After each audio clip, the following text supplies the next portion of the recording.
আসসালামু আলাইকুম। আজ লন্ডন স্টুডিও থেকে আছি আমি মীর সাবির, আর ঢাকায় আমার সাথে রয়েছেন সুমাইয়া শিমু। চলুন শুরু করি আজকের গুরুত্বপূর্ণ সংবাদ।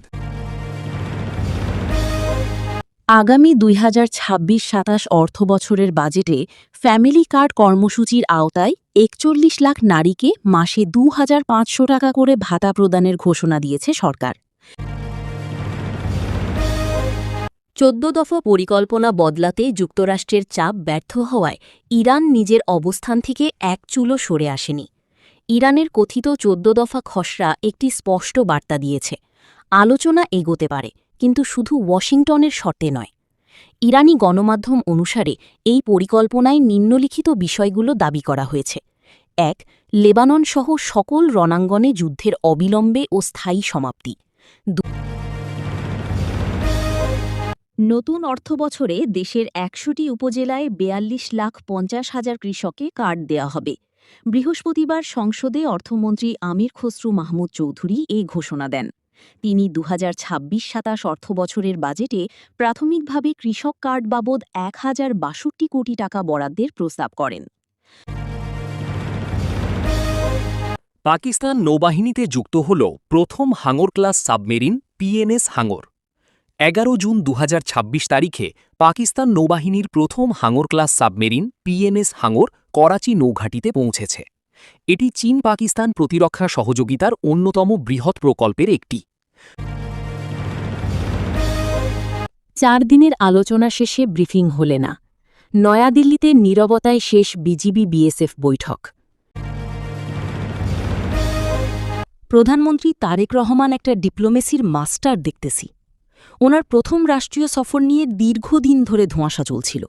কেউ বলছিল ভারত, আবার কেউ বলছিল চীন। বিএনপির ভেতরের অনেকেই ভাবছিল চীনটাই বেটার অপশন।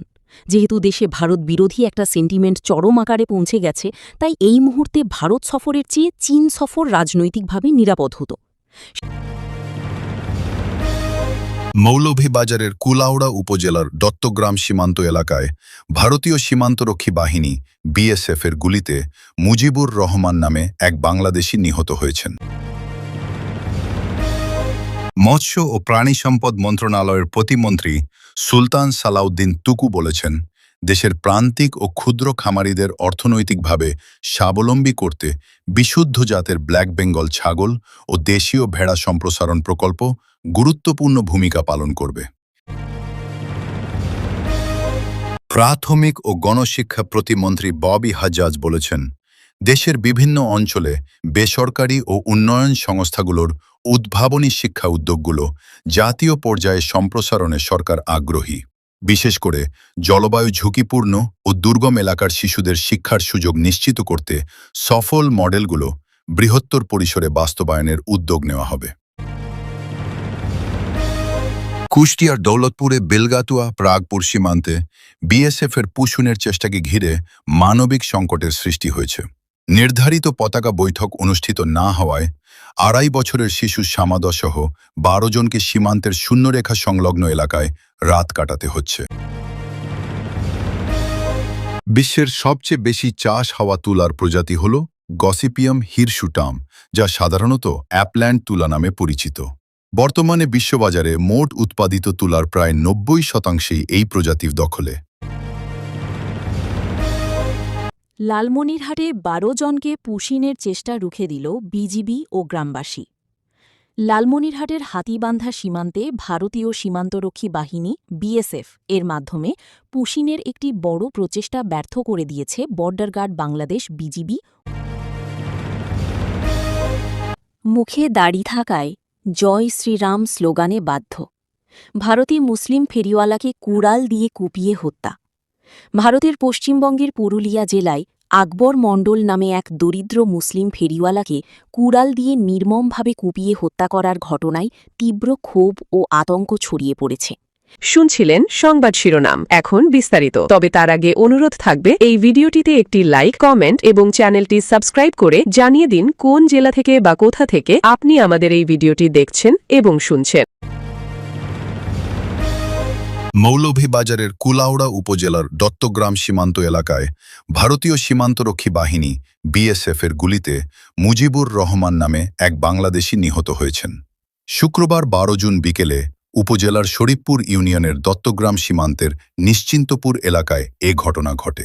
কুলাউড়া থানার ভারপ্রাপ্ত কর্মকর্তা ওসি জহিরুল ইসলাম মুন্না সন্ধ্যা 7:30টার দিকে ঘটনার সত্যতা নিশ্চিত করে জানান, খবর পেয়ে পুলিশ ঘটনাস্থলে পাঠানো হয়েছে। শরীফপুর ইউনিয়ন পরিষদের ভারপ্রাপ্ত চেয়ারম্যান নিপা রানী দাস বলেন, খবর নিয়ে জানতে পেরেছি নিশ্চিন্তপুর এলাকায় মনু নদীতে নামার পর মুজিবুর ভারতীয় সীমানায় চলে গেলে বিএসএফ তাকে গুলি করে। রাত 9টায় এ রিপোর্ট লেখা পর্যন্ত তার মরদেহ ঘটনাস্থলেই পড়েছিল। এদিকে শ্রীমঙ্গল ব্যাটালিয়ন 46 বিজিবি এর অধিনায়ক লেফটেন্যান্ট কর্নেল সরকার আসিফ মাহমুদ জানান, সীমান্ত এলাকায় গুলির ঘটনার খবর পাওয়া গেছে। বিষয়টি সম্পর্কে বিস্তারিত তথ্য সংগ্রহ করা হচ্ছে। লালমনিরহাটে ১২ জনকে পুশিনের চেষ্টা রুখে দিল বিজিবি ও গ্রামবাসী। লালমনিরহাটের হাতিবান্ধা সীমান্তে ভারতীয় সীমান্তরক্ষী বাহিনী বিএসএফ এর মাধ্যমে পুশিনের একটি বড় প্রচেষ্টা ব্যর্থ করে দিয়েছে বর্ডার গার্ড বাংলাদেশ বিজিবি ও স্থানীয় এলাকাবাসী। শুক্রবার ১২ জুন রাত 8:30টার দিকে উপজেলার আমঝোল সীমান্তের ৯০৬/৮ এস পিলার সংলগ্ন এলাকায় এই ঘটনা ঘটে। বিজিবির লালমনিরহাট ১৫ ব্যাটালিয়নের মিডিয়া সেল জানায়, রাত 8:30টার দিকে আমঝোল সীমান্তের কাছে ১০-১২ জনকে বহনকারী একটি গাড়ি এসে থামে। গাড়িটিতে থাকা ব্যক্তিদের সীমান্তের কাঁটাতারের বেড়ার গেট দিয়ে জোরপূর্বক বাংলাদেশের অভ্যন্তরে ঠেলে দেওয়ার পুশিন চেষ্টা করেন বিএসএফের ৭৮ ব্যাটালিয়নের পাগলিমারি ক্যাম্পের সদস্যরা।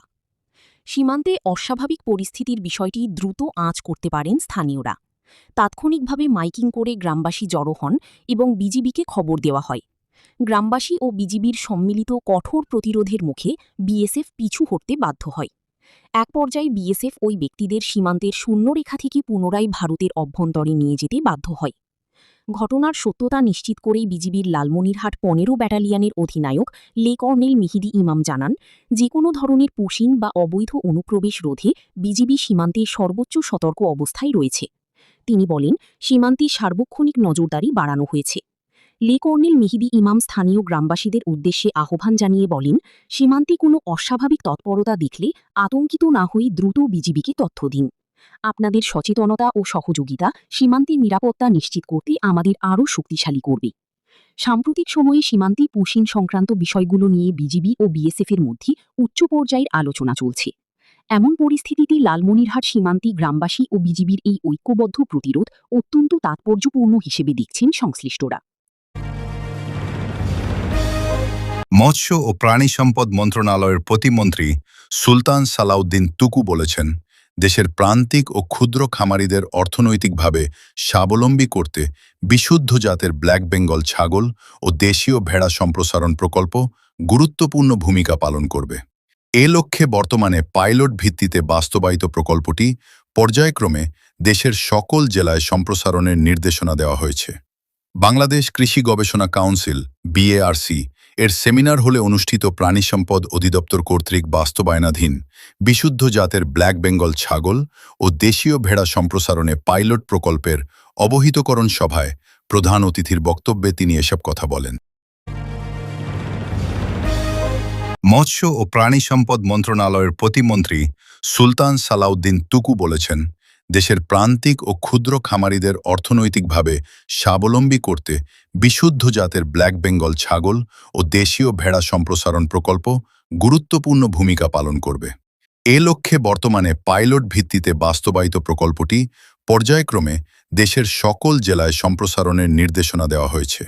বাংলাদেশ কৃষি গবেষণা কাউন্সিল বিএআরসি এর সেমিনার হলে অনুষ্ঠিত প্রাণী সম্পদ অধিদপ্তর কর্তৃক বাস্তবায়নাধীন বিশুদ্ধ জাতের ব্ল্যাক বেঙ্গল ছাগল ও দেশীয় ভেড়া সম্প্রসারণে পাইলট প্রকল্পের অবহিতকরণ সভায় প্রধান অতিথির বক্তব্যে তিনি এসব কথা বলেন। প্রাথমিক ও গণশিক্ষা প্রতিমন্ত্রী ববি হাজ্জাজ বলেছেন, দেশের বিভিন্ন অঞ্চলে বেসরকারি ও উন্নয়ন সংস্থাগুলোর উদ্ভাবনী শিক্ষা উদ্যোগগুলো জাতীয় পর্যায়ে সম্প্রসারণে সরকার আগ্রহী। বিশেষ করে জলবায়ু ঝুঁকিপূর্ণ ও দুর্গম এলাকার শিশুদের শিক্ষার সুযোগ নিশ্চিত করতে সফল মডেলগুলো বৃহত্তর পরিসরে বাস্তবায়নের উদ্যোগ নেওয়া হবে। প্রতিমন্ত্রী বলেন, দেশের প্রতিটি ঘরে শিক্ষা ও দক্ষতার আলো পৌঁছে দিতে সরকার কাজ করছে। এক্ষেত্রে জলবায়ু সহনশীল শিক্ষা ব্যবস্থার অংশ হিসেবে ভাসমান বা নৌকা ভিত্তিক বিদ্যালয় মডেল গুরুত্বপূর্ণ ভূমিকা রাখতে পারে। তিনি বলেন, নৌকা ভিত্তিক শিক্ষা কার্যক্রম দীর্ঘদিন ধরে সফলভাবে পরিচালিত হচ্ছে এবং এটি একটি কার্যকর ও পরীক্ষিত মডেল। এই অভিজ্ঞতাকে দেশের অন্যান্য অনুরূপ অঞ্চলে কিভাবে সম্প্রসারণ করা যায় তা নিয়ে সংশ্লিষ্টদের সঙ্গে কাজ করার প্রয়োজন রয়েছে।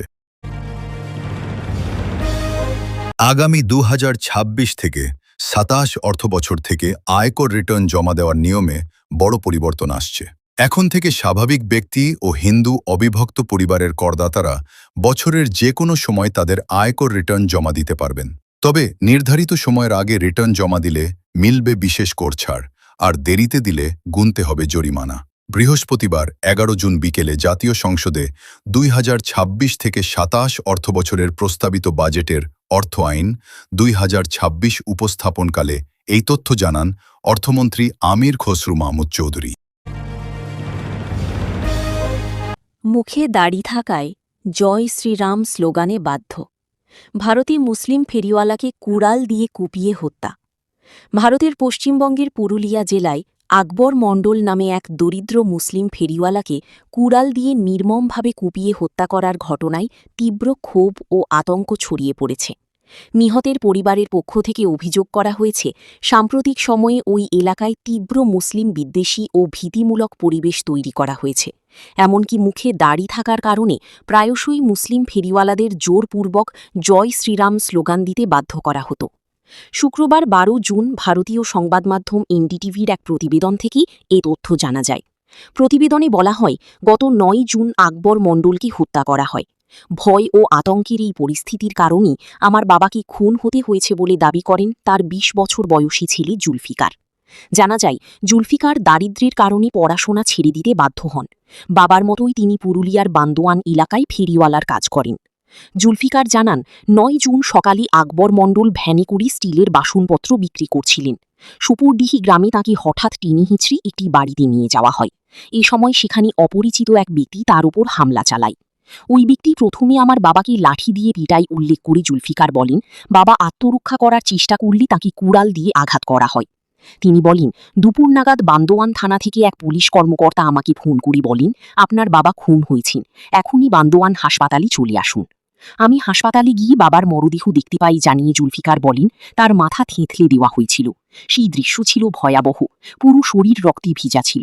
চিকিৎসকেরা জানান, হাসপাতালে আনার অনেক আগেই আকবর মণ্ডল মারা গেছেন।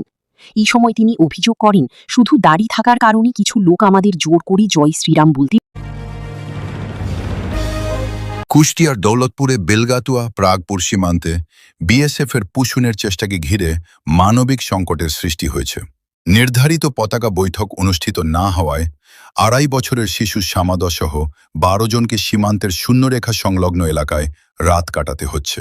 পুশুনের জন্য আনা ব্যক্তিদের মধ্যে রয়েছেন চাঁপাইনবাবগঞ্জ সদর উপজেলার বাথানপাড়া গ্রামের মৃত ওয়াসেদ আলীর ছেলে উজির আলী 50, তার স্ত্রী জয়নুর বেগম 35, বড় ছেলে শিহাদ 17, মেজ ছেলে ইনজামুল 8 এবং 2.5 বছরের শিশু শামাদ 2।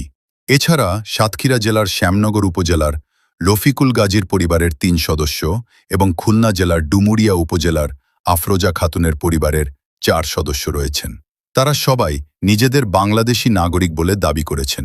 শুক্রবার 12 জুন ভোর 5:30টার দিকে নারী, পুরুষ ও শিশুসহ 12 জনকে বাংলাদেশে পুশুনের চেষ্টা চালায় ভারতীয় সীমান্তরক্ষী বাহিনী বিএসএফ। স্থানীয়দের মাধ্যমে খবর পেয়ে বিজিবি সদস্যরা ঘটনাস্থলে পৌঁছে তাদের বাংলাদেশে প্রবেশে বাধা দেয়। পরে তারা ভারতের অভ্যন্তরে শূন্যরেখার কাছাকাছি অবস্থান নেয়। জানা গেছে, তাদের ভারতের কেরালা রাজ্য থেকে আটক করা হয়েছিল। পরে বিএসএফ তাদের বিলগাতুয়া সীমান্ত দিয়ে বাংলাদেশে পুশুনের চেষ্টা চালায়। তবে বিজিবি ও স্থানীয় জনসাধারণের তৎপরতায় সেই চেষ্টা ব্যর্থ হয়। বর্তমানে ওই 12 জন ভারতের অংশে শূন্যরেখা সংলগ্ন এলাকায় অবস্থান করছেন। খাবার ও প্রয়োজনীয় মানবিক সহায়তার সংকটে বিশেষ করে শিশু ও নারীরা চরম দুর্ভোগে পড়েছেন। পরিস্থিতির সমাধানে শুক্রবার বিকেল 4টায় বিজিবি বিএসএফের মধ্যে পতাকা বৈঠক হওয়ার কথা থাকলেও বিএসএফের গাফিলতি ও অসহযোগিতার কারণে বৈঠকটি অনুষ্ঠিত হয়নি। ফলে 12 জনকে বাধ্য হয়ে সীমান্তেই রাত যাপন করতে হচ্ছে। আগামীকাল শনিবার সকাল 9টায় বিলগাতুয়া সীমান্তে বিজিবি ও বিএসএফের মধ্যে পতাকা বৈঠক অনুষ্ঠিত হওয়ার কথা রয়েছে। মার্কিন গোয়েন্দা সংস্থা সিআইএ চীন ও রাশিয়ার ওপর নজরদারি চালানোর উদ্দেশ্যে এই অঞ্চলে একটি বিকল্প স্বাধীন রাষ্ট্র প্রতিষ্ঠার পরিকল্পনায় কাজ করছিল। পরিকল্পনা অনুযায়ী এই রাষ্ট্রে কাশ্মীর ও গিলগিত বালতিস্তান অন্তর্ভুক্ত থাকত এবং এটি ভৌগোলিকভাবে চীন, রাশিয়া, সাবেক সোভিয়েত ইউনিয়ন, ভারত ও পাকিস্তানের সংযোগস্থলে অবস্থিত হতো। এই বর্ণনা অনুযায়ী সিআইএ জম্মু ও কাশ্মীর লিবারেশন ফ্রন্ট জেকেএলএফ এর সঙ্গে যোগাযোগ রাখছিল এবং বলা হয় যে জাতিসংঘের শিশু তহবিল ইউএনআইসিইএফ এই যোগাযোগের একটি মাধ্যম হিসেবে ব্যবহৃত হচ্ছিল। এছাড়া জে.অর্ডেল নামে এক কর্মকর্তা এই প্রকল্পে কাজ করছিলেন বলে দাবি করা হয়। ইউনিসেফ এবং কিছু বিদেশি বেসরকারি সংস্থার এনজিও কার্যক্রমের আড়ালে আজাদ কাশ্মীর ও গিলগিত বালতিস্তানের স্থানীয় জাতীয়তাবাদী গোষ্ঠী এবং জেকেএলএফ সদস্যদের সঙ্গে গোপন সম্পর্ক গড়ে তোলার চেষ্টা চলছিল। এই দাবিগুলোর মতে সিআইএ এমন জাতীয়তাবাদী উপাদানকে সমর্থন দিতে চেয়েছিল যারা একটি বিকল্প স্বাধীন রাষ্ট্র প্রতিষ্ঠায় ভূমিকা রাখতে পারে। এই পরিকল্পনার মোকাবিলায় মেজর আমির এবং তার আইএসআই দল 7টি গোয়েন্দা অভিযান পরিচালনা করেন। পাল্টা অভিযানের নাম ছিল হোয়াইট স্নেক। এই সংঘর্ষকে অন্যতম গুরুত্বপূর্ণ গোয়েন্দা লড়াই হিসেবে বর্ণনা করা হয়, যেখানে পাকিস্তান এমন একটি আন্তর্জাতিক ষড়যন্ত্র ব্যর্থ করতে সক্ষম হয় বলে দাবি করা হয়, যার লক্ষ্য ছিল আজাদ কাশ্মীর ও গিলগিত বালতিস্তানকে পৃথক করে সেখানে একটি নির্ভরশীল রাষ্ট্র প্রতিষ্ঠা করা।